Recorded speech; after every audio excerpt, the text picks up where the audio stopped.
He kovan baqê nivîsî gunehên destê xwe dirjînim ser rûyê avê. Nefesa zemêne ziman heger nefes biçike çîrokê bibe welatekî bê însan û nivîskarê bibe kitêbeke bê çîrok. Gotinên bêmal ji peyareyan û banqên parkan re dibêjin. İnsan tabûteke kuştiye ji ujdanê sax re û tilîkên ujdên kêrin dizikê tabûtê de. Ji xwe re dibêjim, kê dibêjin van gotin ji kêran tuştir? Tu kes bersiva me nade li hezûra şevê. Guhê min dibîn li nava min, ahorê min diçin xwedavêjin nava behrê, bo avjenî bikin bi masiyan re. Bi virî însên şînbûna behrê dibirin.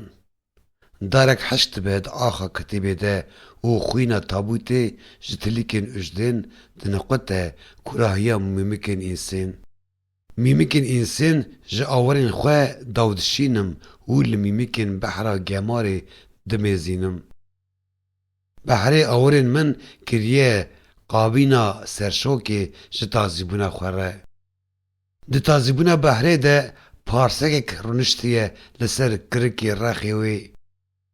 Darek li dewsa lingê xwe yê windayî çandiye. Kirik bûye sînor ji ziwabûna erdê re û dar hişk bûye di şilbûna bedena wî de. Ji bo dengê wî betiliye dengê teybê ji dêvla wî parsekê dike.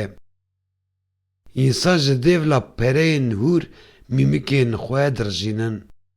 Kefa destê wî û jepa wî tiye li devê deriyê koşkê. Destê xwe bermexlûb dike. Mîmikên însan jê dirjin tasika li ber wî. Tasik wekî çavên wî tijî mîmik dibe û devê wî dibe tivingeke mekanîk.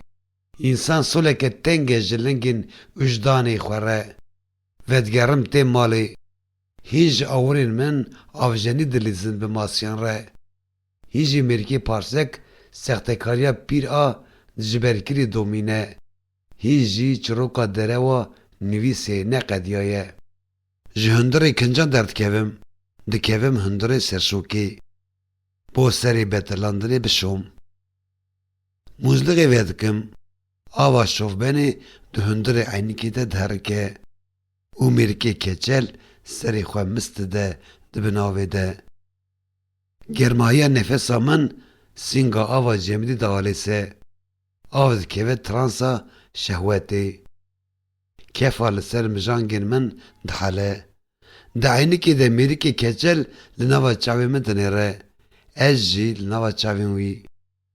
Fikrên me rêwiyên xwedî rûne di navbera awerên me de. Fikrek diguê fikrek din de dibêje.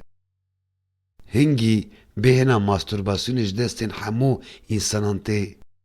Ez û tarîx nemakarin hilmê bistînin li vê dunyayê. Fikrek din dibêje. Mastûrbasyon tecawuza herî kêmzirar e dibin rûpoşê kobariyê de. Fikrek din hemû fikrên din dike guhdarê xwe. Bêgunehî şirîka hemû gunehan e.